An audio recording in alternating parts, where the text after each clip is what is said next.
Alrighty, happy Thanksgiving. Hey babes, my name is Tatiaunna. If you are new, welcome to the channel.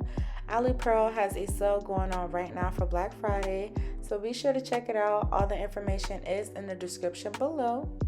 Today's video is going to be a look and learn. I just want you to just listen to the music, follow along with me as I show you how to create a flip over quick weave like a professional.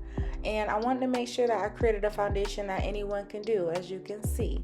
So I hope y'all enjoy. I hope you're able to catch on to what I am doing. And be sure to give this video a thumbs up, comment below, subscribe to the channel if you haven't already. Turn on all your post notifications so you don't miss any of my videos. And let's get into it. And I just want to say one thing. Do not use HD wig caps, okay? Please use regular stocking caps. Use 2 of them to make sure that your hair is nice and protected, and so that when you take it out, it is a smooth takedown, because regular stocking caps are a little bit thicker than the HD caps. They're very thin, and I want to make sure that you guys are doing this safely and that you remove it safely with no problems at home or on your clients.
100 grams.